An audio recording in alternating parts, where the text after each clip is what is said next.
Welcome back to our channel the academy by love. आज की इस वीडियो के अंदर हम class 12th Indian economic development में एक नए चैप्टर के ऊपर बढ़ रहे हैं जिसका नाम है न्यू इकोनॉमिक पॉलिसी NEP 1991, जिसके अंदर हम बात करेंगे LPG के बारे में, लिबरलाइजेशन, प्राइवेटाइजेशन और ग्लोबलाइजेशन के बारे में। लिबरलाइजेशन, प्राइवेटाइजेशन और globalisation commonly known as new economic reforms और न्यू इकोनॉमिक पॉलिसीज़ के बारे में आप लोग क्लास 8th से पढ़ते हुए आ रहे हैं। आपने क्लास 8th में इसके बारे में पढ़ा होगा, 9th में पढ़ा होगा, 10th में भी पढ़ा होगा। तो चलिए आज बात करते हैं इस चैप्टर के ऊपर जो कि क्लास 12th के अंदर इंक्लूड किया गया है। सबसे पहली बात, meaning of economic reforms and new economic policy. Economic reforms हम उन इकोनॉमिक डिसीजंस को कहते हैं या उन इकोनॉमिक पॉलिसीज़ को कहते हैं जो हमारी कंट्री की ग्रोथ और डेवलपमेंट के प्रोसेस को थोड़ा तेज करने के लिए लिए जाते हैं। अगर हमारी कंट्री की ग्रोथ या डेवलपमेंट का जो रेट है वो थोड़ा कम लग रहा है हमें, और सरकार को ऐसा लगता है कि अब इसके अंदर कुछ रिफॉर्म्स करने चाहिए, कुछ चेंजेस करने चाहिए, तो सरकार वो डिसीजंस लेती है और उन डिसीजन को हम बोलते हैं इकोनॉमिक रिफॉर्म्स या फिर new economic policy. Government of India ने यही ऐसे कुछ डिसीजंस लिए थे शुरू में 1990s के, जब एक इकोनॉमिक क्राइसिस भारत के अंदर आ चुकी थी। ये जो हमने रिफॉर्म्स करे थे इनको नाम दिया गया LPG यानी लिबरलाइजेशन, ये लाइसेंसिंग की जगह लिबरलाइजेशन किया गया था। प्राइवेटाइजेशन, जो कोटा सिस्टम लगा हुआ था, अगर आपने हमारी पहली वीडियोस नहीं देखी हैं तो आपको लाइसेंसिंग, कोटा और परमिट्स का मतलब समझ में यहाँ पर नहीं आएगा। तो आप पहले हमारी पिछली वीडियोस देखिए जिसके अंदर हमने फॉरेन ट्रेड के बारे में बात करी है, इकोनॉमी के बारे में बात करी है, इंडस्ट्रियल सेक्टर्स के बारे में बात करी है। तो आप पहले उन वीडियो को ज़रूर देखें। तो वापस आते हैं इस वीडियो के ऊपर। लाइसेंसिंग के जगह पर हम लिबरलाइजेशन लेकर आए, कोटा सिस्टम की जगह पे प्राइवेटाइजेशन लेके आए, और जो एक्सपोर्ट और इंपोर्ट के लिए बार बार हमें सरकार से परमिट्स लेने पड़ते थे, बहुत सारी ड्यूटी पे करनी पड़ती थी, इस चीज़ को हटा के हमने क्या लेके आए, ग्लोबलाइजेशन लेके आए। बात करते हैं कि इकोनॉमिक रिफॉर्म्स की ज़रूरत क्यों थी भारत के अंदर। तो कुछ कारण थे, जिसका सबसे पहला कारण था क्या, high fiscal deficit. Fiscal deficit का मतलब होता है कि गवर्नमेंट कितना ज़्यादा उधार ले लेती है, क्योंकि सरकार के पास अपने खर्चे पूरे करने के लिए उतना रेवेन्यू जनरेट नहीं होता है एक साल में, इसलिए सरकार वो खर्चे पूरे करने के लिए उधार लेती है। इसे हम बोलते हैं फिस्कल डेफिसिट। हमारी कंट्री के अंदर फिस्कल डेफिसिट बहुत ज़्यादा बढ़ चुका था, और ज़्यादा बढ़ा हुआ फिस्कल डेफिसिट बहुत ख़राब होता है क्योंकि उससे कंट्री के अंदर महंगाई यानी इन्फ्लेशन बढ़ जाती है। और वर्ल्ड बैंक जैसे जो ऑर्गेनाइजेशन है, जो बहुत बड़े बड़े ऑर्गेनाइजेशन है, उनके अंदर हमारी कंट्री की जो क्रेडिबिलिटी होती है, जो फेथ होता है, वो ख़त्म हो जाता है। ऐसा ही कुछ भारत में हुआ। भारत में 1881 में 1981, 82 में हमारा जो फिस्कल डेफिसिट था वो 5.4% था हमारे GDP के, लेकिन अगले ही 10 सालों में 1991 में ये बढ़कर 8.4% तक हो गया, यानी 3% से बढ़ गया। जो 90s की जो क्राइसिस थी ना, वो ऑलमोस्ट वर्ल्ड की हर कंट्री के अंदर, जो छोटी डेवलपिंग कंट्री थी उस पर उसने इफेक्ट कराया, और सबसे ज़्यादा इफेक्ट उसका भारत के अंदर पड़ा था। साथ में एक BOP क्राइसिस भी थी। BOP का मतलब होता है कि जो आप इम्पोर्ट और एक्सपोर्ट करते हैं उसमें आप कितना इंपोर्ट कर रहे हैं, कितना एक्सपोर्ट कर रहे हैं, पेमेंट का बैलेंस बताता है। हमारी कंट्री के पास क्या था, हमारी कंट्री के पास जो करंट अकाउंट डेफिसिट था वो बहुत ही ज़्यादा हो चुका था।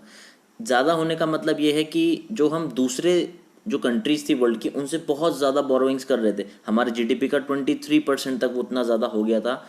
तो इस क्राइसिस से बाहर निकलने का, बाहर की कंट्रीज़ को पैसा पे करने का एक ही तरीका था, और वो क्या था, न्यू इकोनॉमिक पॉलिसी को लाना। इसलिए हमें वो लानी पड़ी।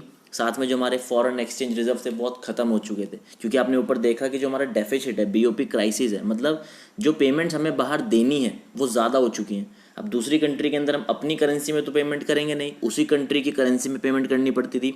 तो इसकी वजह से हमारा फॉरेन एक्सचेंज रिजर्व भी ख़त्म होने पर आ गया। ख़त्म होने पे क्या आ गया, बिल्कुल ही ख़त्म हो गया। हमारे पास इतना भी फॉरेन एक्सचेंज रिजर्व यानी किसी दूसरी कंट्री की करेंसी नहीं बची थी जिसमें हम अपने आने वाले 10 दिन के इंपोर्ट बिल्स को पे कर पाएँ। तो ये बहुत ही बड़ी प्रॉब्लम थी। तो इसीलिए वर्ल्ड बैंक ने एक हमारे पर शर्त लगी कि वो हमें इस क्राइसिस से तब बाहर निकालेगा जब भारत अपना सारा गोल्ड रिजर्व कहाँ रख देगा, वर्ल्ड बैंक के पास गिरवी रख देगा। तभी वो हमें जो हमारी डेट की ऑब्लिगेशंस थी उनसे थोड़ा सा डिस्चार्ज करेगा, थोड़ा सा बरी करेगा। तो यहाँ पर वर्ल्ड बैंक ने हमारी हेल्प करी, हमारा सारा सोना गिरवी रख के, मॉर्गेज रख के। कंट्री के अंदर महंगाई बहुत तेज़ी से बढ़ती जा रही थी। कंट्री के अंदर इन्फ्लेशनरी स्पायरल आ चुका था। 1991 से 3 साल पहले 1988 से लेकर 1991 तक भारत में बहुत अच्छा मानसून हुआ था, कोई सूखा नहीं पड़ा था, अच्छी खासी फसल हुई थी। लेकिन उसके बावजूद भी चीज़ों का प्राइस बढ़ता जा रहा था, और वो इसलिए था क्योंकि कंट्री के अंदर मनी सप्लाई काफ़ी ज़्यादा थी, लोगों के पास काफ़ी ज़्यादा पैसा था। तो जब मनी सप्लाई बहुत ज़्यादा हो जाती है तो कंट्री के अंदर जो मनी की वैल्यू होती है ना, वो बहुत थोड़ी सी कम कह सकते हैं कि कम हो जाती है या इनएफिशिएंट हो जाती है। चाहे लोगों की इनकम बहुत ज़्यादा हो, लेकिन उसके हिसाब से प्राइसेस भी उतने ज़्यादा होते हैं कि जो उनकी रियल इनकम निकल कर आती है वो ज़्यादा अच्छी निकल कर नहीं आती। कंट्री के अंदर मनी सप्लाई ज़्यादा क्यों हो गई थी? हमने पढ़ा हाई फिजिकल डेफिसिट की वजह से। जी हाँ, सरकार बहुत ज़्यादा लोन ले चुकी थी, जिसकी वजह से कंट्री के अंदर बहुत ज़्यादा मनी सप्लाई आ गई, बहुत ज़्यादा महंगाई बढ़ गई। और इन्फ्लेशन, जो ये महंगाई लगातार बढ़ती जा रही थी, इसी ने गवर्नमेंट को फोर्स किया कि वो और ज़्यादा लोन ले। गवर्नमेंट ने और ज़्यादा लोन लिए, इससे फिर से महंगाई बढ़ गई, और महंगाई बढ़ने से गवर्नमेंट ने फिर से लोन लिया। तो ये कि आप देखते एक सर्कल सा बन जाता है, आप देख सकते हैं इसको, कि लोन लेने की वजह से महंगाई बढ़ी और महंगाई बढ़ने की वजह से सरकार ने लोन लिए।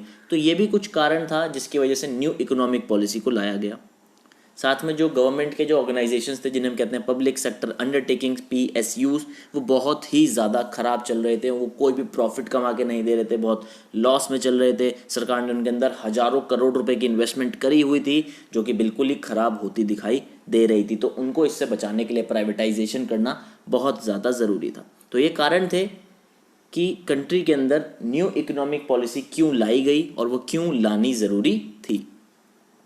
बात करते हैं न्यू इकोनॉमिक पॉलिसी के सबसे पहले एलिमेंट लिबरलाइजेशन के बारे में। इस वीडियो के अंदर हम सिर्फ लिबरलाइजेशन के बारे में ही पढ़ेंगे। क्या होता है लिबरलाइजेशन? लिबरलाइजेशन का मतलब होता है जो भी सरकार ने आपके ऊपर डायरेक्ट या फिजिकल कंट्रोल्स लगाए हुए थे उनको हटा देना, मतलब आपको लिबरल कर देना, आपको फ्री कर देना। 1991 से पहले हमने पिछली वीडियोस के अंदर देखा था कि इंडस्ट्री के ऊपर कितनी ज़्यादा रिस्ट्रिक्शंस थी। इंपोर्ट सब्स्टिट्यूशन की जो पॉलिसी हमने लगाई थी वो क्या थी, फॉरेन ट्रेड के ऊपर हम कितना ज़्यादा कंट्रोल रखती थी भारत सरकार, प्राइवेट सेक्टर को कितना कम काम करने दिया जाता था, सरकार ने अपनी इंडस्ट्री रिजर्व कर रखी थी। तो ये सारी चीज़ों से हमने क्या करा, हमने प्राइवेट सेक्टर को मुक्त कर दिया। सरकार ने ये सारे अपने जो रिस्ट्रिक्शंस थे उनको वापस खींच लिया। 1991 में सरकार इंडस्ट्री लाइसेंसिंग के ऊपर कंट्रोल रखती थी, प्राइस कंट्रोल रखती थी, इंपोर्ट लाइसेंस के ऊपर रखती थी, इंडस्ट्री को लगाने के ऊपर कंट्रोल था, इंडस्ट्री को एक्सपेंड करने के ऊपर कंट्रोल था। बहुत तरह तरह के कंट्रोल्स थे जिसको हटाया गया। इन्हीं कंट्रोल्स की वजह से कंट्री के अंदर करप्शन बहुत ज़्यादा बढ़ता गया, बहुत एक लार्ज स्केल में बढ़ता गया, और GDP की ग्रोथ बहुत ज़्यादा कम हो गई। तो गवर्नमेंट ने यही देखा कि लिबरलाइजेशन ही एक ऐसा तरीका है जिसके अंदर हम इन सबको ठीक कर सकते हैं। क्योंकि जब चीज़ें मार्केट फोर्सेस के हाथ में होती है ना, डिमांड और सप्लाई के हाथ में होती हैं, तो वहाँ सरकार या सरकार के लोग अपना उल्लू सीधा नहीं कर पाते, अपना वहाँ पे मोटिव नहीं लगा पाते, क्योंकि फिर तो जो मार्केट चलेगी वो डिमांड और सप्लाई के दोनों के उसके क्या कहते हैं हम एक दोनों बैलेंस पर चलेगी। लिबरलाइजेशन का मतलब आपने समझ लिया कि जो भी सरकार के कंट्रोल्स थे उनको वापस हटा लेना।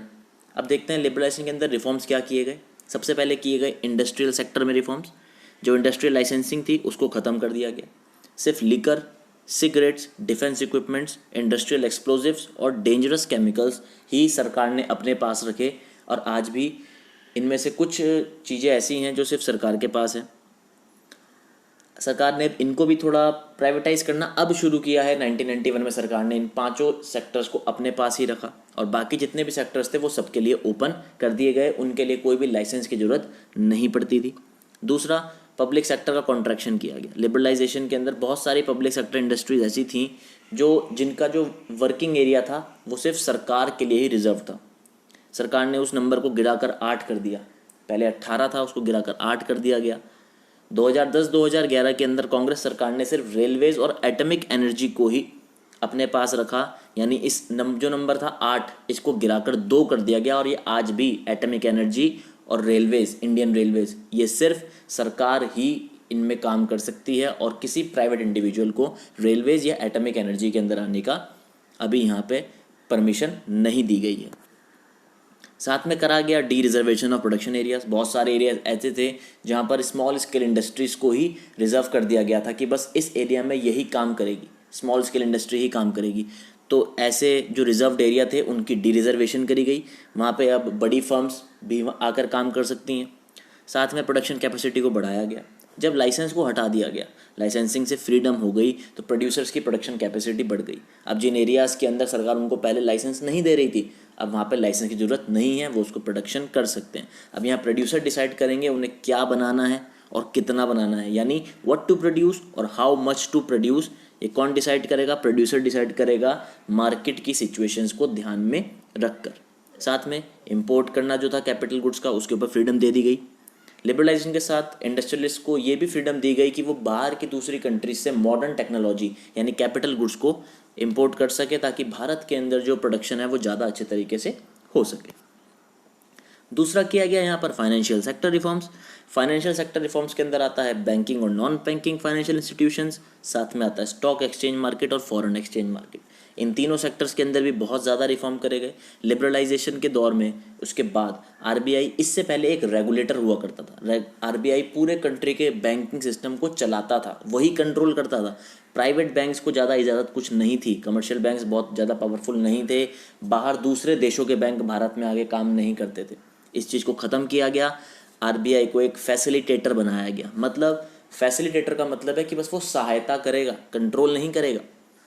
कमर्शियल बैंक हो गए, प्राइवेट कमर्शियल बैंक हो गए, प्राइवेट इंटरनेशनल कमर्शियल बैंक्स हो गए, म्यूचुअल फंड्स हो गए, ये अब फ्रीली भारतीय मार्केट के अंदर काम करेंगे। पहले आरबीआई इंटरेस्ट रेट फिक्स करता था, अब आरबीआई कोई भी इंटरेस्ट रेट फिक्स नहीं करेगा, वो सिर्फ ये देखेगा कि बैंक सही तरीके से काम करें। इंटरेस्ट रेट कौन फिक्स करेगा? अब कमर्शियल बैंक खुद फिक्स करेगा। किसके ऊपर डिपेंड होके? Market forces of demand and supply के ऊपर। फॉरेन इंस्टीट्यूशनल इन्वेस्टमेंट्स, मतलब भारत के शेयर जब बाहर की कंट्रीज़ खरीदती हैं, पहले ये अलाउड नहीं था। पहले कोई विदेशी कंट्री या कोई विदेशी कंपनी भारत के अंदर आके शेयर्स नहीं खरीद सकती थी। 1991 में लिबरलाइजेशन के बाद इसको भी अलाउ किया गया। Merchant banks, mutual funds, pension funds Bharat में आने लगे। बोथ प्राइवेट जो बैंक्स हैं, चाहे वो डोमेस्टिक हों चाहे वो इंटरनेशनल प्राइवेट बैंक्स हों, कमर्शियल बैंक्स हों, उनको भारत के अंदर काम करने की आज़ादी दे दी गई लिबरलाइजेशन के अंदर। बहुत ही इजी चैप्टर है, इसमें ज़्यादा कुछ टफ ऐसा कुछ है नहीं। अब बात करते हैं फिस्कल रिफॉर्म्स के बारे में। फिस्कल रिफॉर्म्स का मतलब कि गवर्नमेंट की इनकम यानी रेवेन्यू और गवर्नमेंट के खर्चों के बारे में, इसमें भी रिफॉर्म्स करे गए। यानी टैक्स रिफॉर्म, यहाँ पे सबसे मेन क्या है? Tax reform. डायरेक्ट टैक्सेस के अंदर और इनडायरेक्ट टैक्सेस के अंदर यहाँ पे रिफॉर्म करे गए। पहले जो टैक्स का जो सिस्टम था वो काफ़ी ज़्यादा जटिल था, काफ़ी ज़्यादा कॉम्प्लेक्स था, समझने में बहुत ज़्यादा प्रॉब्लम होती थी। लेकिन 1991 के बाद वर्ल्ड बैंक और ऐसे बहुत बड़े बड़े इंस्टीट्यूशंस ने ये देखा कि भारत के अंदर जो टैक्स का जो सिस्टम है वो काफ़ी ज़्यादा एम्बिगुअस है, बहुत ज़्यादा जटिल है, बहुत ज़्यादा बुरा है, कॉम्प्लेक्स है। तो इसको इजी करा गया ताकि वर्ल्ड की दूसरी कंट्रीज से कंपनीज भारत के अंदर आएँ तो उनको टैक्स सिस्टम समझने में ज़्यादा दिक्कत ना हो। तो टैक्सेस दो तरीके के यहाँ पर हैं। एक है डायरेक्ट टैक्स, जिसका बर्डन आप दूसरे लोगों के ऊपर शिफ्ट नहीं कर सकते, जैसे इनकम टैक्स। अगर आपकी इनकम है तो इनकम टैक्स भी आपको ही पे करना पड़ेगा, आप किसी और के ऊपर उस बर्डन को शिफ्ट नहीं कर सकते। वहीं दूसरे टैक्स होते हैं इनडायरेक्ट टैक्स, जिनका बर्डन आप दूसरे लोगों के ऊपर शिफ्ट कर सकते हैं, फॉर एग्जाम्पल जीएसटी। लिबरलाइजेशन ने जो आज का जो करंट टैक्स सिस्टम है ना, ये बहुत बड़ी देन है लिबरलाइजेशन की। 2000 अगर हम 16 से पहले की बात करें, जब जीएसटी लागू हुआ, 17 से पहले की सॉरी, तो हम ये देख सकते हैं कि जो उस टाइम का जो टैक्स सिस्टम था काफ़ी इजी टैक्स सिस्टम था, जो किसकी देन है? लिबरलाइजेशन की देन है। और आज तो वन नेशन वन टैक्स के बारे में बात हो रही है, जीएसटी के बारे में बात हो रही है। सारे इनडायरेक्ट टैक्सेस जो पहले 5 तरह के होते थे उनको ख़त्म करके सिर्फ और सिर्फ गुड्स एंड सर्विसेज टैक्स यानी जीएसटी बना दिया गया है। तो जो टैक्स सिस्टम है वो और काफ़ी ज़्यादा सिंपल होता आ रहा है। साथ में जो बात करते हैं इस चैप्टर के लिबरलाइजेशन के लास्ट टॉपिक में, लिबरलाइजेशन करी गई एक्सटर्नल सेक्टर में भी। जी हाँ, एक्सटर्नल सेक्टर में भी रिफॉर्म्स करे गए।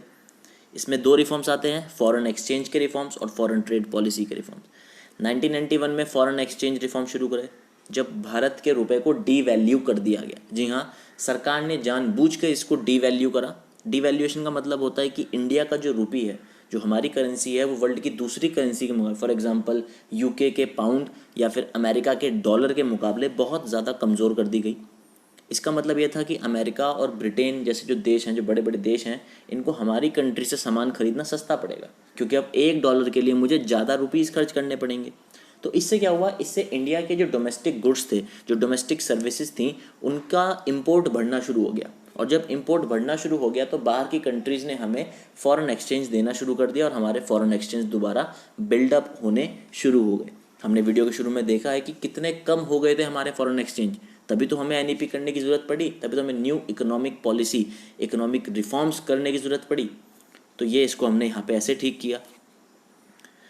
आज के टाइम पे जो भारत की जो फॉरेन ट्रेड है उसमें जो एक्सचेंज रेट होता है, यानी जिस रेट पे एक करेंसी दूसरी करेंसी के अंदर चेंज होगी, आज इसको सरकार डिसाइड नहीं करती है, ये डिसाइड किया जाता है मार्केट फोर्सेस के द्वारा। ठीक है, तो करेंटली जो एक्सचेंज रेट का जो सिस्टम है that is determined by market forces of demand and supply, उनका फ्री प्ले होता है तब डिसाइड होता है। बात करते हैं फॉरेन ट्रेड पॉलिसी के बारे में।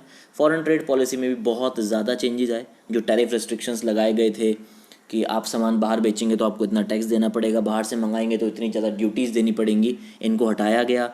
बहुत आइटम्स के ऊपर इनको मॉडरेट करा गया, कम करा गया, और कुछ आइटम्स तो ऐसे थे जिनके ऊपर इसको बिल्कुल ख़त्म कर दिया गया, बिल्कुल फ्री ट्रेड कर दी गई।